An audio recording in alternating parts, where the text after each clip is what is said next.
Manchu Vishnu Kannappa cinema మళ్ళీ shooting జరుపుకుంటుంది.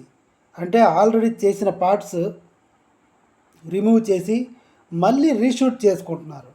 ఎందుకంటే ధేత్తడి పోచమ్మ గుడి అనే రేంజ్లో తీద్దామనుకున్న సినిమా బలిబిత్తిరే బలాబల్ అనే రేంజ్కి దిగజారిపోయి 100 కోట్ల సినిమా, కోడిగుడ్డు సినిమా అని చెప్పి హాంఫట్ స్వాహా చేసేశారు.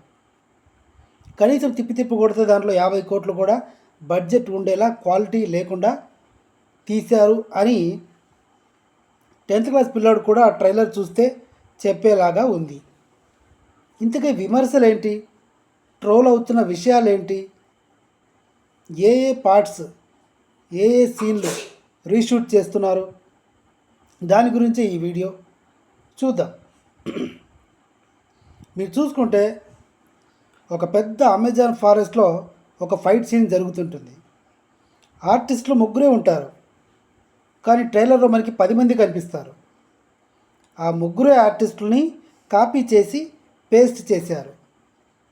ఒక ఫైట్ సీన్లో బాణం విసిరేటప్పుడు మంచు విష్ణు కెమెరామ్యాన్ని చూస్తున్నాడు, గురి పెట్టిన చోట చూడకుండా.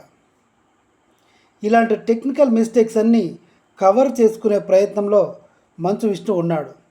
ఒక దశలో మంచు విష్ణు ఏం చెప్తున్నాడంటే, ఈ కన్నప్ప అనే సినిమా కనుక రిలీజ్ అయిన తర్వాత ఫ్లాప్ అయితే ఇక నేను సినిమాల నుంచి తప్పుకుంటాను అని చెప్తున్నాడు. ఈ సినిమా క్యాస్టింగ్ విషయానికి వస్తే భారీ క్యాస్టింగ్ ఉంది. ఎవరెవరు ఎంతెంత టైం సినిమాలో కనిపిస్తున్నారు అనేది పక్కన పెడితే, కన్నడ నుంచి శివరాజ్ కుమార్ గారు, టాలీవుడ్లో మోహన్ బాబు గారు, మంచు విష్ణు అండ్ ప్రభాస్. మెయిన్గా ప్రభాస్ కోసమే ప్రభాస్ ఫ్యాన్స్ కూడా సినిమా చూస్తున్నారు. శివరాజ్ కుమార్ కోసం కన్నడ వాళ్ళు కూడా సినిమాలు చూస్తున్నారు. శివరాజ్ కుమార్ గారి ఫ్యాన్స్ కూడా సినిమా కోసం ఎదురు చూస్తున్నారు. అలాగే మోహన్ లాల్, ప్రభు, నాజర్, ఇలా వీళ్ళందరి అభిమానులు కూడా సినిమా కోసం ఈగర్లీ వెయిటింగ్. వీళ్ళ పాత్రలు ఎంతెంత నిడివి ఉంటాయి అన్నది పక్కన పెడితే, వీళ్ళ పాత్రలు కూడా రీషూట్ చేయాలేమో అనే విధంగా ఎన్నో అనుమానాలు వస్తున్నాయి. 100 కోట్లు బడ్జెట్ అంటే చాలా బాగా హ్యాండిల్ చేయొచ్చు. కానీ మంచు విష్ణు చేసిన మిస్టేక్ ఏమైనా ఉంది అంటే, ముఖేష్ కుమార్ సింగ్ అనే ఒక టీవీ సీరియల్స్ తీసే దర్శకుని తెచ్చి ఈ సినిమా ప్రాజెక్టు అతని చేతిలో పెట్టారు. ఒకవేళ ఈ ముఖేష్ కుమార్ కనుక సినిమా చేయకపోతే ఎవరు చేసి ఉంటే బాగుండేది అన్నది నా ఒపీనియన్. అయితే రాఘవేంద్రరావు గారు అయితే బాగా హ్యాండిల్ చేస్తారు.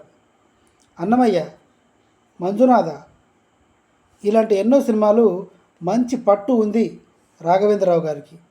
సరే, రాఘవేంద్రరావు గారు అవుట్డేటెడ్ అనుకుందాం. జాగర్లమూడి క్రిష్, గౌతమిపుత్ర శాతకర్ణి 90 రోజుల్లో, అది కూడా బాలకృష్ణ లాంటి మెంటల్ పర్సన్తో షూటింగ్ అయిపోయింది, సినిమా రిలీజ్ అయిపోయింది. సినిమా అద్భుతంగా తీశాడు క్రిష్ గారు. క్రిష్ చేతిలో పెట్టవచ్చు కదా. ఎలాగూ పవన్ కళ్యాణ్ గారు రాజకీయాల వైపు ఉన్నారు కాబట్టి క్రిష్ దర్శకత్వంలో వస్తున్న పవన్ కళ్యాణ్ హరిహర వీరమల్లు సినిమా కూడా ఆగిపోయింది. ఆ సినిమా గురించి పక్కన పెడితే క్రిష్ గారు ఇప్పుడు కామ్గా సైలెంట్గా ఖాళీగా ఉన్నారు. ఆయన చేసి ఉంటే ఎంత బాగుండేది సినిమా. మొత్తానికి టీవీ సీరియల్స్ దర్శకత్వం చేసే ముఖేష్ కుమార్ సింగ్ అనే వాడిని తీసుకొచ్చి సినిమా సర్వనాశనం చేసుకున్నాడు.